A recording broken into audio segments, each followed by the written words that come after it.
Did you know that one of the first genocides of the 20th century occurred in Namibia? Between 1904 and 1908, the German Empire, seeking to expand its colonial reach, systematically exterminated the Herero and Nama people. The conflict began when the Herero, led by Samuel Herero, rebelled against harsh German rule. Before the German flag flew here, this land pulsed with ancient lives. The Herero people were skilled pastoralists. Cattle were absolutely central to them. Their wealth, their culture, indeed their very identity, was tied to their herds. Their society was intricately structured. They had lived on these plains for generations. This was their home, a vast expanse they knew intimately. Their lives moved with the seasons and the needs of their precious livestock. The Nama, another significant group, also thrived here. They were resourceful pastoralists and traders. Their history was one of fierce independence. They primarily occupied the southern regions. Alongside them lived other distinct peoples, the Damara, the San, and the Ovambo. Each group possessed its own unique culture. Each had its own language and traditions. They had carved out lives in a challenging, often unforgiving environment for centuries. Then, in the late 19th century, came Europe. German colonization began, as it often did, subtly. Missionaries arrived first, Bibles in hand. Traders and settlers soon followed them. They saw land, minerals, opportunity. Germany, eager for its place in the sun, claimed this territory. It became German Southwest Africa. For the indigenous peoples, this arrival heralded an era of profound and devastating change. Their world was about to be turned upside down. Life under German imperial rule quickly soured. Indigenous communities faced systematic dispossession. Their ancestral lands were seized, their traditional economies were shattered. Cattle, the bedrock of Herero and Nama society, were frequently confiscated or obtained through coercive means. New, discriminatory laws were imposed. These laws consistently favored the German settlers.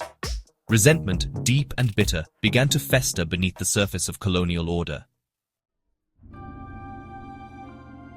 The pressures on the indigenous populations intensified. Forced labor became a grim reality. African men, and sometimes women, were compelled to work. They built railways for the German Reich. They toiled on settler farms. Conditions were frequently appalling, treatment brutal. Human dignity counted for little. The colonial system demanded their subservience. This exploitation fueled the growing anger.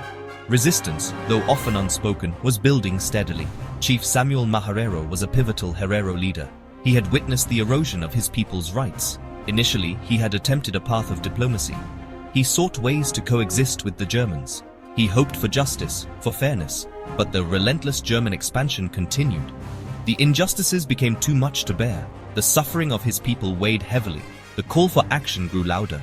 In January 1904, the Herero patience finally broke. They rose up against German colonial rule. Attacks were launched on German farms. They targeted symbols of colonial oppression.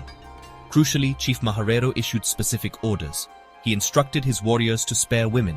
Children and missionaries were also not to be harmed. This was a desperate fight for their survival. It was a revolt against systematic injustice and theft. The Herero uprising caught the German administration completely off guard. Colonial forces were initially thin on the ground. They found themselves outnumbered and outmaneuvered.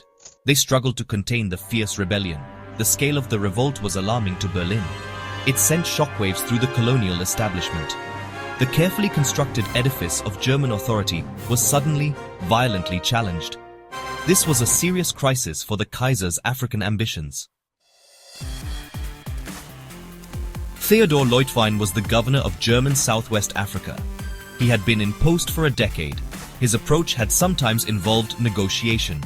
He understood, to some extent, local dynamics, but his methods were now deemed insufficient. The Herero revolt was too widespread. The Kaiser in Berlin demanded a swift, decisive, and brutal resolution. Leutwein's star began to wane rapidly. His era was coming to an end. Lieutenant General Lothar von Trotha was the man chosen. He was dispatched from Germany to take command. He arrived in June 1904. Von Trotha was a colonial war veteran. He carried with him a fearsome reputation. He was known for his utter ruthlessness. He had crushed rebellions in German East Africa. He held deeply racist views. He believed in the efficacy of total war against native populations. Von Trotha wasted no time. He immediately dismissed any possibility of negotiation. He had no interest in Leutwein's cautious strategies. He took full, unambiguous military command. Governor Leutwein was effectively sidelined, his influence extinguished. Von Trotha's objective was chillingly simple. He aimed to utterly crush the Herero people. He brought with him a new terrifying level of brutality. The colony was now on a path to genocide. The Battle of Waterberg in August 1904 was a decisive moment. German forces under von Trotha's command encircled the Herero. They brought to bear superior weaponry, including machine guns. The Herero warriors fought with immense courage. They defended their families and their freedom. But they were ultimately overwhelmed by German military might. This was not just a military defeat, it was a strategic move to drive them towards annihilation. Following the Battle of Waterberg, von Trotha issued his infamous order. On the 2nd of October 1904 came the Vernichtungsbefehl. This was an official extermination order. It declared that within German borders, every Herero male, armed or unarmed, was to be shot. Herero women and children were not to be killed directly. Instead, they were to be driven out, driven into the barren, waterless Omaheke Desert. There, they would inevitably perish. German soldiers implemented this order with chilling efficiency. They systematically hunted down the fleeing Herero. They pursued them deep into the desert. Waterholes, essential for survival, were poisoned, or they were guarded by German patrols. Thousands of men, women, and children died. They succumbed to thirst, to starvation, to exhaustion. This was not warfare. This was a calculated, systematic campaign of annihilation. This was genocide. For those Herero who survived the desert, a new horror awaited.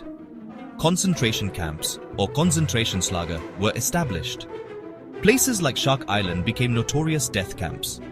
Survivors were imprisoned under the most appalling conditions. Starvation, rampant disease, and brutal forced labor killed thousands more. Medical experiments were conducted on prisoners. These camps were designed to extinguish the remaining Herero. The Nama people, witnessing the Herero's fate, also rose up, led by figures like Hendrik Witbooi and Jakob Morenga. They waged a tenacious guerrilla war against the Germans. They too were met with overwhelming force. They too suffered a terrible fate. Many Nama died in the fighting. Many more perished in the concentration camps. It is estimated that around 80% of the Herero population was wiped out. Approximately 50% of the Nama people were killed. The deep scars of this genocide endure to this very day.